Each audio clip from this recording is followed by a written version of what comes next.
The air in the room turned to ash in my mouth when I heard her cousin's voice, slurred with wine, spill the words that shattered my world. Last night, he was really strong in my... The sentence hung unfinished, as her eyes widened, realizing her mistake. The dining room, warm with candlelight and the clink of glasses, froze into a tableau of betrayal. My wife Elise sat across from me, her fork suspended mid-air, her face a mask of porcelain panic. My heart thudded, a trapped animal against my ribs, as the room's edges blurred into a haze of disbelief. I'd always been the steady one, the man who weathered Elise's sharp tongue when she called me weak, spineless, too soft to stand up for myself. Her words had carved grooves into my confidence over years, but I loved her, loved the way her laughter could fill a room, the way her dark eyes held secrets I thought I'd unlocked. Tonight, her cousin Mara's careless confession at this family dinner, surrounded by the clatter of plates and the hum of small talk, was a blade slicing through that love. I wanted to scream, to demand answers, but my throat locked tight, choking on the question. How could you? The evening had started innocently enough. The dining room smelled of rosemary and roasted lamb, the table adorned with Elise's meticulous touch, linen napkins folded into swans, wine glasses catching the flicker of candles. Mara, visiting from out of town, had been charming, her laughter a little too loud, her stories a little too bold. I'd noticed Elise's glances at her, sharp and fleeting, like warnings.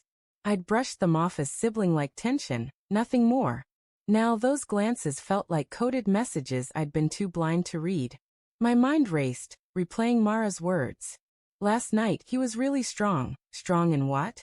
Her bed? Her arms? The implication was a poison seeping into my thoughts. Last night, I'd been at the office late, buried in spreadsheets, telling Elise I'd be home after midnight. She'd texted back a curt fine. Had she been with Mara then? Or had Mara been with someone else, and I was misreading this? Doubt gnawed at me, a cruel companion to the anger simmering in my chest. I forced a smile, my lips trembling. Mara, what were you saying? My voice was steady, but inside, I was unraveling. Elise's eyes darted to mine, then away, her fingers tightening around her wine glass. Mara stammered, her cheeks flushing. Oh, I meant at the gym.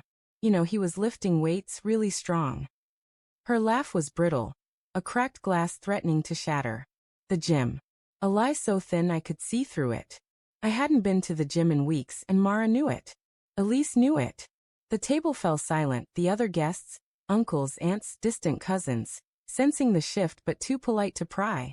My pulse roared in my ears, drowning out their murmured conversations.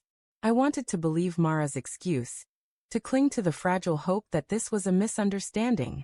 But the way Elise avoided my gaze, her lips pressed into a thin line, told me otherwise. The rest of dinner was a blur. I pushed food around my plate, the lamb's richness now nauseating. Elise laughed too loudly at a joke, her hand brushing Mara's arm in a way that felt too intimate, too familiar. Each gesture was a breadcrumb leading me deeper into a forest of suspicion. I remembered the late-night texts Elise had dismissed as work, the weekends she'd spent with Mara at her apartment, the way her perfume sometimes carried a hint of someone else's scent, citrus, not her usual lavender.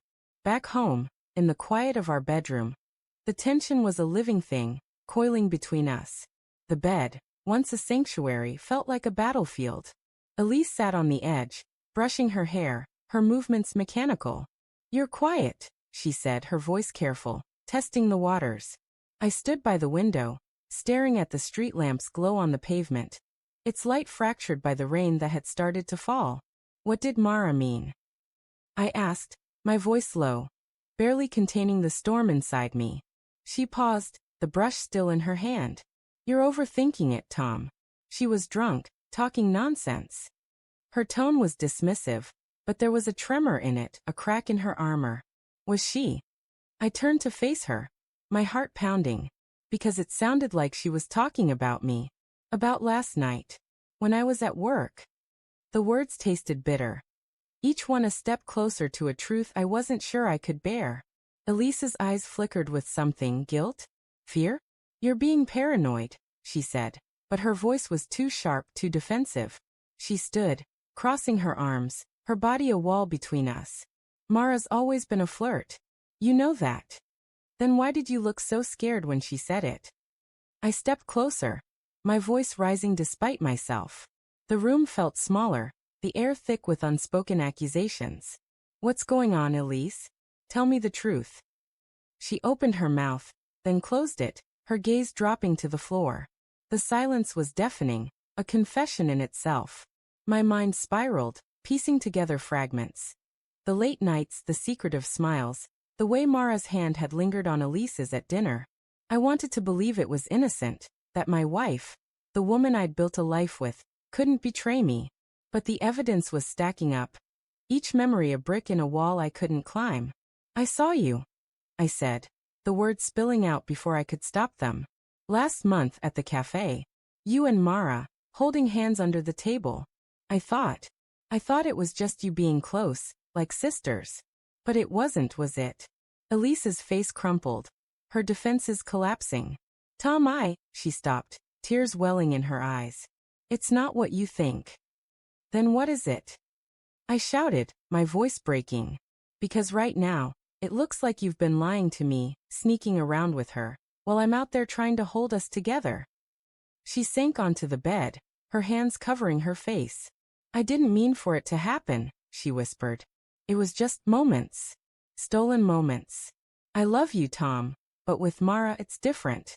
It's not better or worse, just different. Her words were a knife, twisting deeper with every syllable. Love. She still claimed to love me, but it wasn't enough.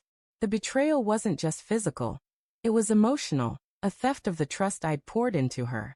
I wanted to hate her, to hate Mara, but all I felt was a hollow ache, a grief for the life I thought we had.